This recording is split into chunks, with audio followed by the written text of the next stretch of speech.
Le claquement sec de la porte résonna dans la maison. Lina sursauta. Cela faisait à peine un mois qu'elle avait épousé Hamid, et déjà chaque bruit lui rappelait qu'elle n'était plus maîtresse de ses gestes. Ce mariage, elle ne l'avait pas voulu. Sa famille avait accepté l'union, sous prétexte qu'Hamid était respecté et fortuné.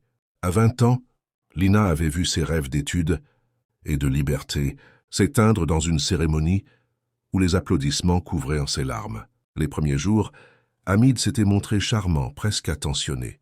Mais rapidement, les règles étaient tombées. Pas de sortie sans lui, pas d'appel à ses amis, pas de vêtements qu'il jugeait trop voyants.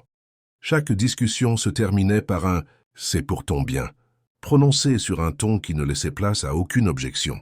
Un soir, alors qu'elle rangeait la bibliothèque, Lina trouva un vieux carnet glissé derrière les livres. Les pages jaunies racontaient l'histoire d'une autre femme, Mariam, mariée elle aussi de force à Hamid, des années plus tôt.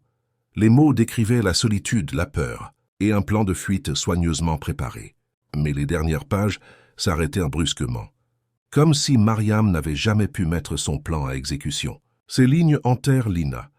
Elle se mit à observer, à écouter, à noter mentalement les moments où Hamid quittait la maison.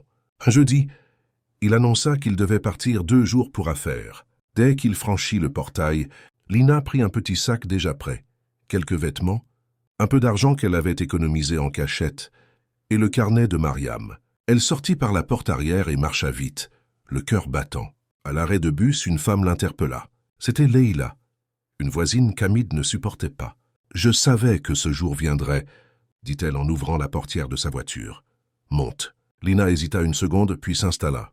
Elles roulèrent en silence, quittant peu à peu les rues familières. Au bout d'1 heure, Leïla s'arrêta devant une petite maison entourée d'arbres. « Ici, tu es en sécurité ». En franchissant le seuil, Lina sentit un poids invisible se détacher de ses épaules. Elle pensa à Mariam, à toutes celles qui n'avaient pas pu fuir. Elle jura de ne jamais retourner sous ses chaînes,